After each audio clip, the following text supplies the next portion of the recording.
My turn.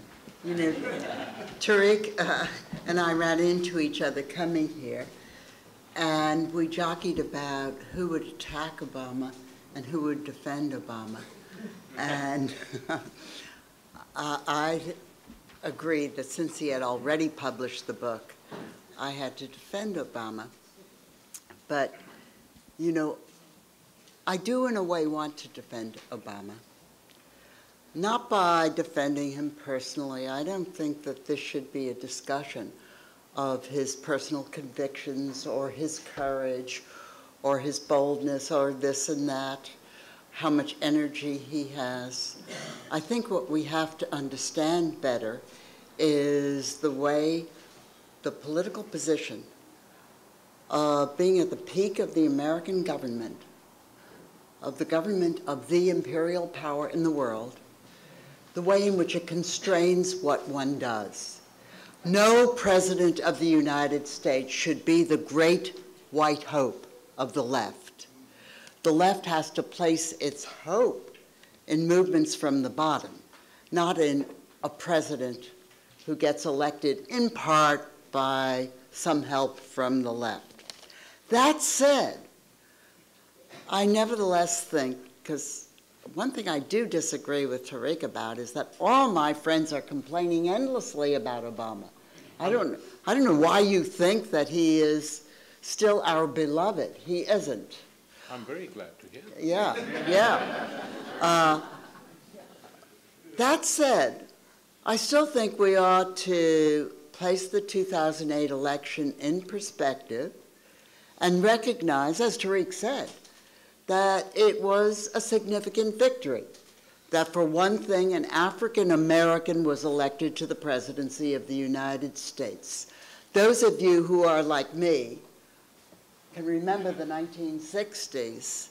Can you have imagined such a thing having happened?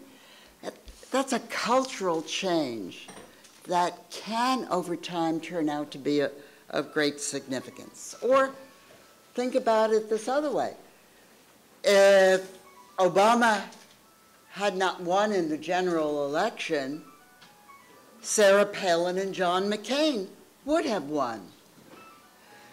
And we don't know what that would have brought in its wake, but it certainly would have entailed craziness and incompetence, because that was the legacy of the George W. Bush administration. They weren't just nuts, they were incompetent. So that mattered. And then also, you know, Obama has done some good things as president. Most of us don't notice those things because he has done them under the radar. They don't get public attention. He's used executive orders, for example, to fund the enforcement of workplace safety inspections by the Labor Department, or to fund environmental protection enforcement. His stimulus bill, you know, under the sort of cloud of emergency, the stimulus bill was in fact redistributive. It took, for example, the TANF program, which was the program that sort of symbolized the elimination of welfare in the United States, and it gave $5 billion to TANF on condition that the states spend money on TANF, let people get welfare. And of course it put money in food stamps and unemployment insurance as well. He has made appointments, usually below the radar screen, to the federal bureaucracy that the Bush administration decimated. I mean, there are a bunch of hacks in the Justice Department, in the Voting Rights Division, wherever you looked, they put in their cronies. And the Obama administration, concerned as they are with merit, education, and so forth, they began to restaff the federal bureaucracy. That's good compared to what was. Well, one other thing that was accomplished maybe by the 2008 election, the electorate changed. There was a big increase in turnout among African Americans, among poor people, and among youth. No guarantee that that change will be sustained, but it's an important change if you think electoral politics matters at all, because while the press has become the megaphone for the Tea Party and has been depicting the Tea Party policy positions as if they were the positions of the 2010-2012 electorate. In fact, the Tea Party represents, or the Tea Party sympathizers represent about 28% of the 2008 electorate, and these new voters represent about a third of the 2008 electorate, and they're different. They don't agree with the Tea Party. They think that government has responsibilities to help the poor. They believe in raising the minimum wage. They think that government should try to regulate the Wall Street and so forth and so on, although everybody in the United States, I think, is confused by the usual pollsters' distinction between government and market, because everybody understands that government is infiltrated by market interests. So that way of asking survey questions doesn't work very well. So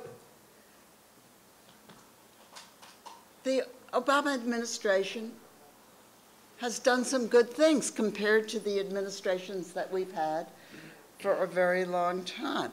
It isn't what we expected, what we hoped for. The campaign slogan, "Si se puede," or "We're the ones we've been waiting for." I mean, it was great. It was so, but you know, that was the campaign. That's what campaigns do. Obama won the primary contest. He won the general election because he's a pragmatic politician. I don't actually know what his deep convictions are, excepting that he wants to be, I know that he's wanted to be president for a couple of decades, even though he is a relatively young man. But I think he's going to succeed as a political operator. You know, if he didn't have that instinct and that talent and some of the resources to do that, he wouldn't have won the primary, he wouldn't have won the general election. And if he didn't win the general election, McCain and Palin would have won it. We have this governmental structure. You can't wish it away by hoping for somebody who has passion, who has left convictions, who is this or who is that. We got Obama. Not bad. Not bad at all, I think. But Obama took office confronting a Congress that was pretty bad. A Congress that reflected the deeply engraved malapportionment in the American system of representation. It's in the Constitution. It means that places that have a lot of land but no people are well represented, but places that have a lot of people and no land are badly represented. The Blue Dog Democrats come from empty places. Max Baucus comes from an empty place. And they have very important positions in the Congress. Now, indulge me and think of Barack Obama as not a bad guy who wants to succeed. He got elected as president. His talent got him that far.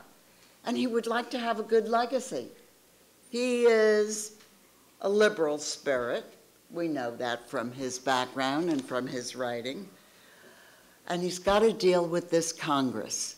It's got a bare majority of Democrats, but a lot of those Democrats are blue dogs. And then it's got a Republican Party that has decided on a strategy of bringing down the Democratic regime by not allowing them to have anything to their credit, have any legislation or regulatory reforms to their credit. That's what he confronts. And that's what he's trying to get some legislation through. It's in this they can filibuster. They are, not only do they come from places with lots of land but no people, but they're all of them on the payroll of K Street. I mean, you don't think all this money gets spent on elections for nothing. It gets spent on elections to buy legislators, and also, by the way, to buy Obama some too. It's not accidental that he appointed Larry Summers and Timothy Geithner as his top economic advisors. So that's one set of problems. Then there's another set of problems. Because if you're going to overcome these influences of the interests and the entrenched, the incumbents, you've got to have that great democratic force, the electorate, right?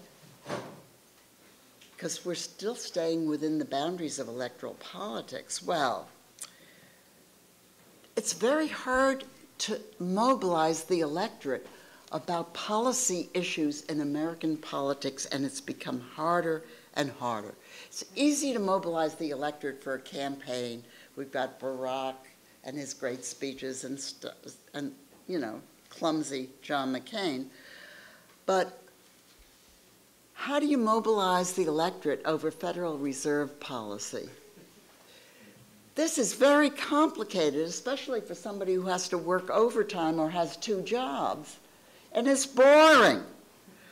How do you mobilize the electorate given the multiple veto points that are part of the American constitutional system? Anything you win at one point, you'll get defeated at the next point. Or you'll even get defeated at the state level. That's what the health insurance companies set out to do at one point. Or the complexity, and then the fact that so much that's given away by the American government is given away in the form not of tax cuts, but in the form of tax expenditures, so that people don't get taxed for certain kinds of things. It may be that our very idea of democracy has to do a lot of catching up to deal with this kind of governmental structure.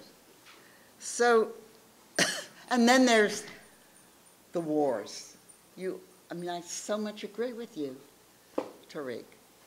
But you want the president to stand up to the military establishment. No, the military establishment is better than him. They are more opposed to Afghanistan within the military than Obama and his gang are. I mean, you see it in the public debates. Eikenberry came out and said, we don't want a surge. Petraeus said, we want a surge. Obama could have backed Eikenberry. Instead, he backed Petraeus. Sorry. Well, but the shift from Iraq to Afghanistan is not comprehended by that. And also, you know, the military industrial establishment is woven into the democratic politics of the United States. There are bases all over the country, in every important congressman's district. I don't know how to change that through electoral politics. So, how can it ever be overcome? Well, I think that a lot of people, when Barack Obama was elected, they expected a replay of the 1930s. And